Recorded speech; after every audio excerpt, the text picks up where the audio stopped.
আপনারা জানেন যে আগামী সংসদ নির্বাচনকে কেন্দ্র করে মানুষের জল্পনা কল্পনা আলোচনা এবং সমালোচনার কোনো শেষ নেই।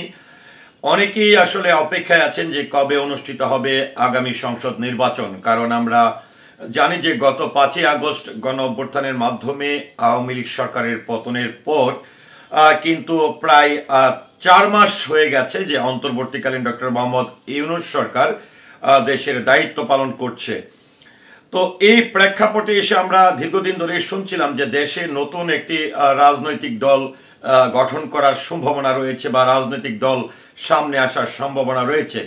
তো এই প্রেক্ষাপটে নতুন দল সম্পর্কে বা আগামী নির্বাচনে কারা আসলে নতুন দলটি গঠন করতে পারে এটি নিয়ে দৈনিক ইত্তেফাক একটি সংবাদ প্রকাশ করেছে। সেখানে তারা আসলে যে হেডলাইনটি দিয়েছে এই সংবাদটি প্রকাশিত হয়েছে 30 নভেম্বর 2024-এ। সেখানে কিন্তু একটি তথ্য তারা তুলে ধরেছে যে তরুণদের রাজনৈতিক দল গঠন সাধারণ মানুষের দাবি, এমনটাই দাবি করেছেন সামান্তা শারমিন। তো তরুণদের রাজনৈতিক দলটি আসলে কিভাবে গঠন করা হবে বা কারা গঠন করছে বা জনগণকে সম্পৃক্ত করে তরুণদের এই দল গঠন নিয়ে যাবতীয় যে তথ্যগুলো প্রকাশ করা হয়েছে দৈনিক ইত্তেফাক পত্রিকায়, এটি আপনাদের সামনে আমি উপস্থাপন করব। জুলাই অভ্যুত্থানের পর রাষ্ট্র সংস্কারে জনমানুষের দাবি দেওয়া সরকারের কাছে তুলে ধরতে গঠিত প্ল্যাটফর্ম হলো জাতীয় নাগরিক কমিটি। জুলাই আন্দোলনের বিভিন্ন সেক্টর ভূমিকা রাখা মোট 105 জন সদস্যের এই সংগঠনের মুখপাত্রের দায়িত্ব পালন করছেন সামান্তা শারমিন। রাষ্ট্র সংস্কার, নতুন রাজনৈতিক বন্দোবস্ত নির্মাণ এবং সাম্প্রতিক নানা ইস্যুতে তিনি কথা বলেছেন দৈনিক ইত্তেফাকের সঙ্গে। সাক্ষাৎকার নিয়েছেন আবির হাকিম। দৈনিক ইত্তেফাক জাতীয় নাগরিক কমিটি কোন প্রেক্ষাপটে গঠিত হয়েছে এমন প্রশ্নে সামান্তা শারমিন বলেন, ছাত্র জনতার অভ্যুত্থানের পর ছাত্ররা বৈষম্য বিরোধী ছাত্র আন্দোলনের নামে সংগঠিত হলেও আন্দোলনে অংশ নেওয়া অন্যান্য শ্রেণী পেশার মানুষের কোনো সংগঠিত রূপ ছিল না। রাষ্ট্র সংস্কার ও পুনর্গঠনে তাদের আকাঙ্ক্ষাগুলো বাস্তবায়নের একটি সংগঠিত প্ল্যাটফর্ম দরকার ছিল। সে জায়গা থেকে জাতীয় নাগরিক কমিটি গঠিত হয়েছে। এটি কোনো রাজনৈতিক দল নয়। ইত্তেফাক আবারও তাকে প্রশ্ন করেন, শুরুতে রাজনৈতিক দল নয় বললেও পরবর্তী সময়ে রাজনৈতিক দল গঠনের আলাপও উঠেছে, এক্ষেত্রে নাগরিক কমিটি কতদূর এগিয়েছে? জবাবে সামান্তা জানায়, বাংলাদেশের বর্তমান রাজনৈতিক দলগুলোতে তরুণরা নেতৃত্ব দিক থেকে সুযোগ পায় না, অথচ বিভিন্ন আন্দোলন বা যে কোনো কর্মসূচিতে দলগুলোর তরুণদের ব্যবহার করে। এই কারণে তাদের একটা রাজনৈতিক দল গঠন হোক, সাধারণ মানুষের পক্ষ থেকে এই ধরনের দাবি আছে। কিন্তু দল গঠনের প্রক্রিয়া নিয়ে কিংবা আদৌ দল গঠন করব কিনা সে বিষয়ে আমাদের নিজেদের মধ্যে চূড়ান্ত কোনো আলাপ হয়নি এখনো। আমরা এখনো সারা দেশের অভ্যুত্থানের শক্তিকে সংহত করা এবং আহত ও শহীদদের পরিবারগুলোর দায়িত্ব নেওয়ার কাজটাই করছি। আবারও তাকে প্রশ্ন করা হয়, সংবিধান ইস্যুতে আপনারা নতুন সংবিধানের পক্ষে বিভিন্ন সময় কথা বলেছেন, কিন্তু এখন পর্যন্ত সংবিধান ইস্যুতে অফিসিয়াল কোনো বক্তব্য দেননি, এই বিষয়ে কি ভাবছেন?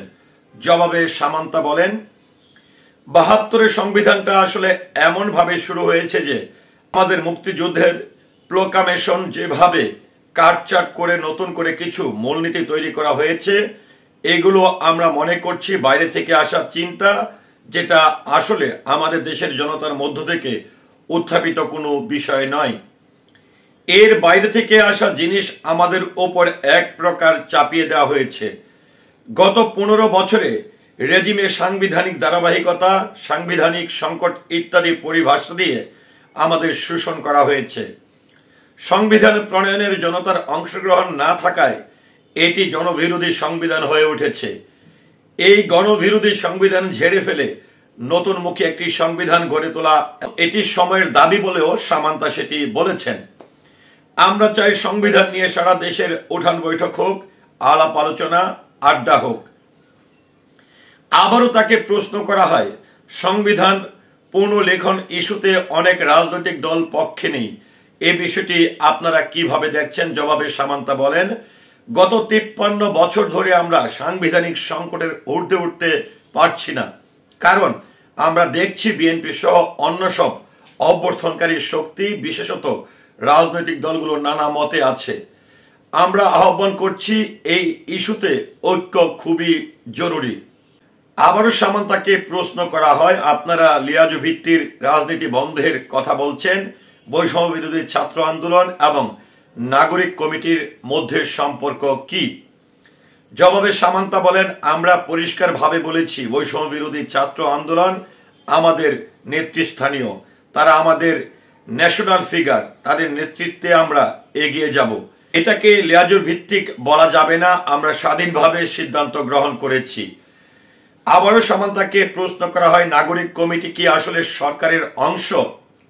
এমন জবাবে সামান্তা বলেন, সরকারের সঙ্গে আমাদের কোনো সম্পর্ক নেই, আমরা সরকারের অনেক সিদ্ধান্তের সমালোচনা করেছি। আমরা বিশ্বাস করি জবাবদিহিতার জায়গা না থাকলে আবারও ফেস্টিস কাঠামো গড়ে উঠবে। এই মুহূর্তে সরকারের দুর্বলতা, মন্থর গতির যদি সমালোচনা না করি তাহলে আমাদের রাজনৈতিক দায়িত্বশীলতা থাকলো না। আবার সরকার যদি উত্তর দিতে না পারে তাহলে সরকারও জবাবদিহিতার অংশ হলো না। সামান্তাকে আবারও প্রশ্ন করা হয়, সামনে জাতীয় নির্বাচন নিয়ে নাগরিক কমিটি কি ভাবছে? জবাবে সামান্তা বলেন, বিগত নির্বাচনগুলোতে জনগণের ভোটাধিকার হরণ করা হয়েছে। আমরা চাই বিগত 3টা নির্বাচনকে অবৈধ ঘোষণা করা হোক। আমরা চাই সামনের নির্বাচন প্রশ্নহীন হোক, সবাই যেন তাতে অংশগ্রহণ করতে পারেন। তবে আওয়ামী লীগ নির্বাচনে আসতে চাইলে তাদের বিচারিক প্রক্রিয়া সবচেয়ে বেশি গুরুত্বপূর্ণ। অবৈধ নির্বাচনে যারা অংশগ্রহণ করেছে তাদের অবস্থান পরিষ্কার ছাড়া পুনর্বাসন সম্ভব নয়।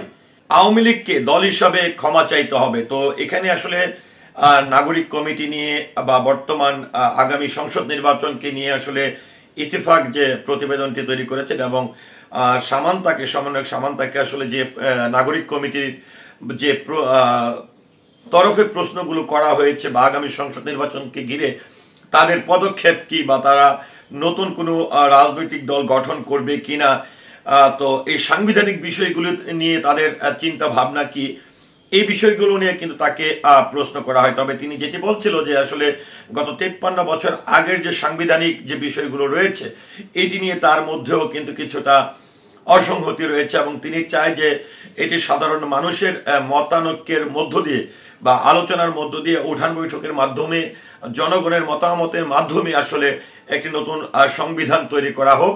আর আওয়ামী লীগের নির্বাচন প্রসঙ্গে আসলে তিনি যেটি বলেছেন যে এই গত গণ অভ্যুত্থান বা দেশের যে এর আগে 3টি নির্বাচন অনুষ্ঠিত হয়েছে সংসদ নির্বাচন, এই 3টি নির্বাচনে তিনি আসলে অবৈধ ঘোষণা করা হোক এমনটা তিনি প্রত্যাশা করেন এবং আগামী নির্বাচনে যদি আওয়ামী লীগ জাতীয় নির্বাচনে অংশগ্রহণ করে তাহলে তাদের এই পূর্বের যে ঘটনাগুলো রয়েছে বা যে ধরনের সহিংসতা হয়েছে সবকিছুর জন্য ক্ষমা প্রার্থনা করতে হবে, তারপরে আসলে নির্বাচনের প্রসঙ্গ বা বিষয়টি আসবে। তো ভিউয়ার্স, এ নিয়ে আপনার মতামত কি, আশা করছি কমেন্টের মাধ্যমে জানাবেন। সেই সাথে পুরো ভিডিওর সঙ্গে থাকার জন্য অসংখ্য ধন্যবাদ। আসসালামু আলাইকুম।